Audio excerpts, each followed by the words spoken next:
Hey girl, are your healthy habits all over the place or non existent?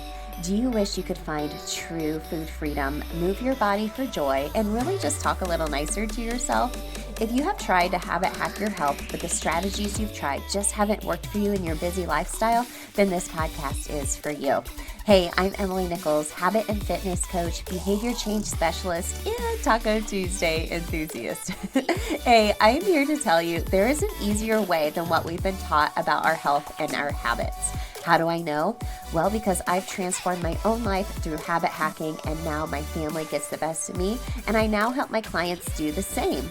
I'm now going to teach you how to create healthy habits in less time, guilt-free for all seasons of your life.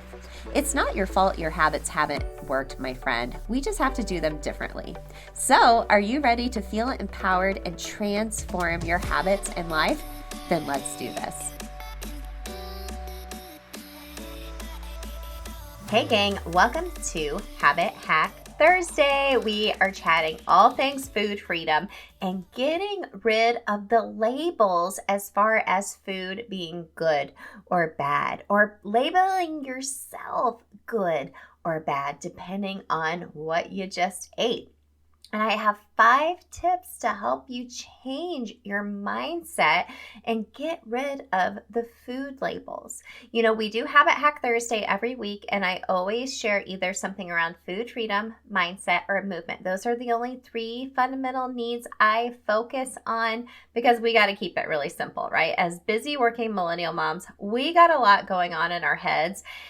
And we go into new seasons of our life, or just seasons throughout the year. We're going into a crazy busy season with the holidays coming in. So come join us for the Healthy Habit Reset on Wednesday, November 15th at 12 p.m. Eastern. I'll be going live in a Facebook community or Zoom. Sign up so you can get the replays. It's linked in the show notes for you, or just go to bit.ly/healthy habit reset. During the reset, I will share my 5-step habit change method with you. You get a worksheet to help you take action in order to take care of your health and pivot your habits for this season of life we're headed into. And super special, I'll be focusing on some holiday healthy habits to ensure that you are still taking care of yourself, because what is the first thing to go when life gets crazy busy? Your own health. But I know you need the energy, you need the patience, you need to take care of yourself. So what I always teach during the reset is just basic habit strategy 101, where we will focus in on our fundamental needs, in particular food freedom as well. And you'll be able to take action and go into the holiday season taking care of yourself and not a lot of time, and without the guilt, learning this super simple method. Like my hope for everyone, like folks do the reset multiple times with me throughout the year. I do it every quarter because we have to sit back and analyze what's going to work in this season of life versus this previous season of life we were in earlier in the year. And I want this to become an unconscious habit for you, where you don't need me to do this for you and help you with this, where you just do it on your own. It's a habit in itself. Now, make sure you sign up, okay? Because girl, I'm going to do an early Black Friday sale for everyone that signs up for the Healthy Habit Reset Live. There's going to be some special giveaways from the Habit Hack shop, such as trackers. My Ultimate Habit Tracker in particular is my most popular product in the shop to help you track your healthy habits. And I'll be doing early Black Friday sales with some bonus stuff before the Black Friday sales even come out, just as a thank you for attending the Healthy Habit Reset Live. So super pumped for this.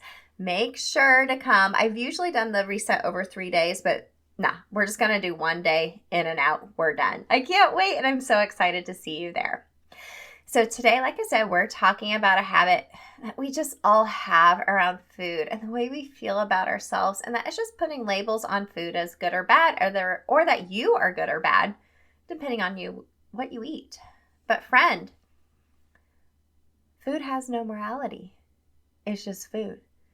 It is not good or bad. You are not good or bad. Food now can be unhealthy in large amounts over time, but sometimes we even overconsume, in quotations, good foods, right?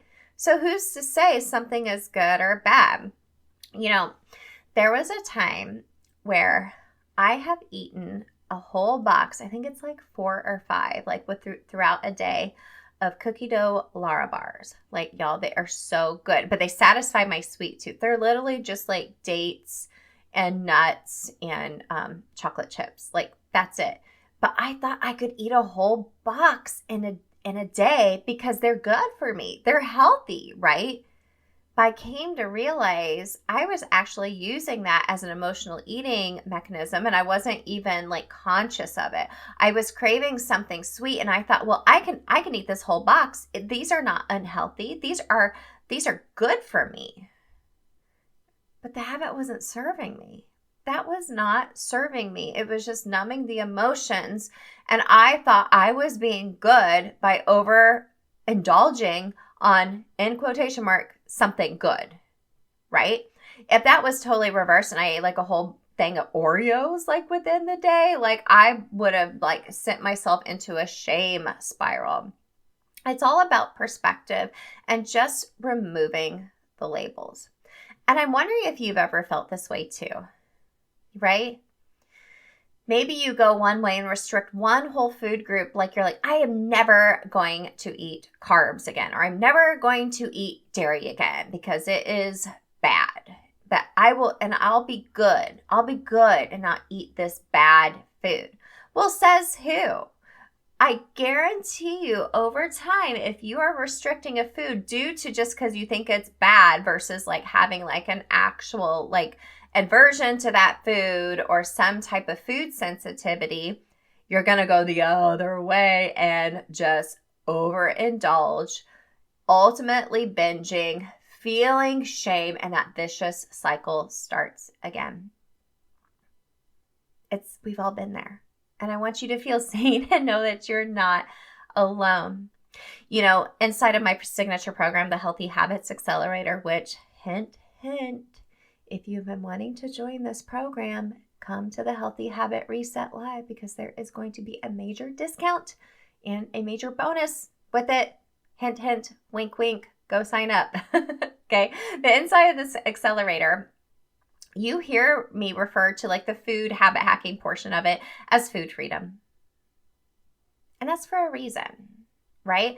We want to overcome these labels and eat foods that just fuel our body and fuel our soul as well. So, how do we overcome this and find our own version of food freedom and lose the labels and ultimately lose the guilt? So here are 5 ways to habit hack this mentality. And of course, I'll give you a habit loop at the end. We give you over 60 inside of the accelerator. I love it. But I'll give you a habit loop at the end to help you when you are putting labels on food and yourself. Number 1, seek support. This is so important. Seek support. If you need to get a coach, if you need to enroll in a program, if you need to go and talk to somebody like a true professional, do it. Go seek support if it's becoming a major problem for you. Number 2, surround yourself with friends and family who are a positive influence, meaning you're not surrounding yourself with a bunch of other ladies who are using the same labels on foods or same labels on themselves or projecting that on you. Honestly, that's just not a good influence on you. Next, number 3, avoid extreme diets, okay, where you're totally cutting out, unless you are investigating food sensitivities and you have a systematic way of reintroducing those foods where you're not like, I'm just never eating this food ever again. When we try to restrict and say, I'm never going to eat something again, girl, that's not sustainable. You're going to eat it again and you're going to be like face first into the package. Trust me. Been there. So avoid extreme diets. Number 4, track when you are saying you are good or bad and what foods you have associated with that. I always say gathering data, the facts, not just the feelings you have. And sometimes tracking that will give you the actual data that you're looking for and being like, oh, well, here's what is triggering me to feel this way about myself after I eat this food. Maybe you eat something and you just feel like really bloated afterwards. And you're like, oh, I need to lean into how that makes me feel physically. And maybe was I doing this because of emotional eating, or was I doing this because I was actually hungry? How does it make me feel afterwards? Was it worth it? Okay? Tracking can help you do that. And then lastly, give yourself grace. Give yourself grace. If you are eating something that you think is in quotations bad, just slow down, savor it, and then move on, right? When we restrict ourselves of like things like we actually love because society or a certain mindset tells us it's bad, that's not fun. Like food should be fun and joyful. Okay? So let's talk about a habit loop around this. So remember, a habit loop is a cue, routine, reward. You have so many habit loops that you already do throughout your day, and we want to be super intentional. If this is a habit that you find like, man, Emily, I'm hearing you saying this, and this is something I do a lot, then let's try this habit loop. So the cue is you have a craving for something sweet. The routine is you slowly eat a cookie, for example, and savor it. I think a lot of times when a craving hits us, it's like instantaneous, right? We're like, I have to have it like right now. Or maybe that's just me, right? But maybe you want the cookie, so you eat the cookie. We're in such a hurry. I think sometimes we rush through things and we're not actually savoring it and like feeling the feels as we're eating the cookie. Like it's okay to like emotionally eat. It's also okay if you're like eating something out of joy, out of the way it makes you feel. It's when we go down a slippery slope though into masking all their feelings with food, but that's for another episode. The reward on the other side is you enjoy the cookie and move on. Sounds simple. I know it is not that simple a lot of times, but if you need a little extra assistance, make sure to come to the Healthy Habit Reset live, where we will focus on this together and habit hack how to overcome emotional eating. We do this in depth inside of my signature program as well, which hint, hint, wink, wink. You'll get early Black Friday access to if you join us for the reset. So friend, thank you so much for joining us today. Everything I talked about is linked in the show notes, and I will catch up with you next week. Hey girl, real quick before you go, did you know I have a secret podcast where I talk all about why most habit strategies don't work for us women? Spoiler alert, it's not our fault. Visit bit.ly/atomic habits for women. It's linked in the show notes to access my secret podcast series and have your biggest aha moment about why and how women have to do habits differently. And if you love the podcast, the number one way you can thank me is to leave a rating and review in iTunes. That way more mamas can find the show. Love and appreciate you, friend. We'll see you next time.